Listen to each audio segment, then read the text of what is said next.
Ninth class. Today we are going to study paragraph number 10,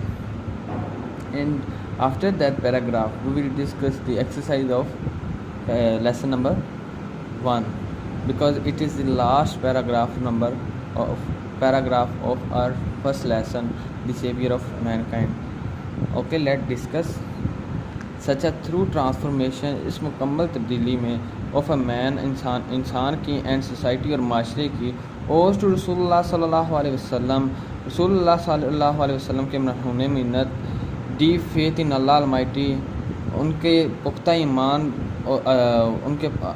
اللہ پر پختہ ایمان کی،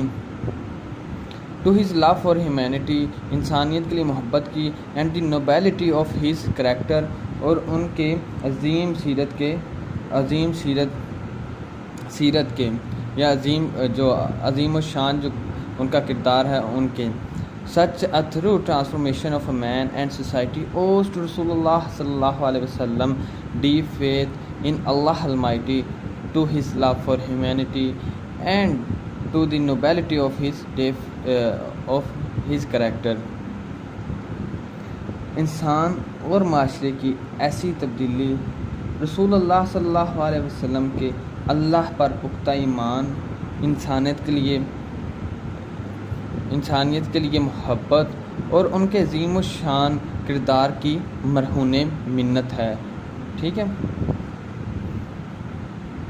دین indeed، دراصل بلا شبہ his life is a perfect model to follow، ان کی زندگی ایک مکمل نمونہ ہے پیروی کرنے کے لیے. indeed his life is a perfect model to follow، بلا شبہ ان کی زندگی پیروی کرنے کے لیے ایک مکمل نمونہ ہے. in reply to a question، ایک سوال کے جواب میں about the life of رسول اللہ صلی اللہ علیہ وسلم، جو کہ حضرت محمد صلی اللہ علیہ وسلم یا حضور صلی اللہ علیہ وسلم کی زندگی کے بارے میں پوچھا گیا. حضرت عائشہ نے کہا. in reply to a question about the life of the رسول اللہ صلی اللہ علیہ وسلم، حضرت عائشہ said، حضور صلی اللہ علیہ وسلم کی زندگی کے بارے میں ایک سوال کے پوچھے جانے پر حضرت عائشہ نے جواب دیا، his morals and characters are an embodiment of Holy Quran، ان کے کردار اور ان کی سیرت قرآن پاک کی ایک زندہ مثال ہیں. his morals and character are an embodiment of Holy Quran، آپ صلی اللہ علیہ وسلم کے اخلاق اور سیرت قرآن پاک کی زندہ مثال ہیں. the final word about the savior of mankind in the Holy Quran is، انسانیت کے نژاد ہندہ کے بارے میں آخری الفاظ قرآن پاک میں یہ ہیں، یا قرآن پاک کے الفاظ یہ ہیں، او نبی we have sent you as a witness، ہم نے تمہیں بھیجا ہے گواہ بنا کر، and as a bearer of good news، اور تمہیں خوشخبری سنانے والا بنا کر، and as a warner، اور ان کو ڈرانے والا بنا کر،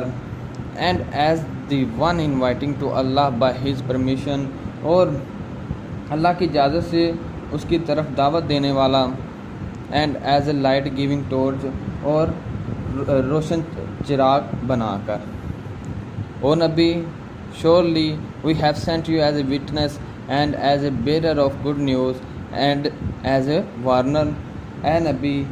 یقیناً بلا شبہ بے شک ہم نے تمہیں بھیجا ہے گواہ بنا کر، خوشخبری دینے والا، ڈرانے والا، اور اللہ کی اجازت سے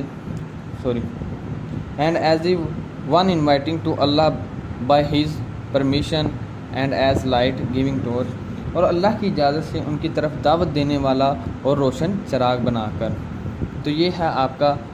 paragraph number 10 and the last paragraph of first lesson saviour of mankind. آپ کسی قسم کی سمجھ نہ آئے آپ نے پوچھ لینا ہے، ورڈ میننگ آپ کو پرووائڈ کر دیے جائیں گے، اور انشاءاللہ امید ہے کہ آپ کو سمجھ آئے گی. اللہ حافظ ناصر.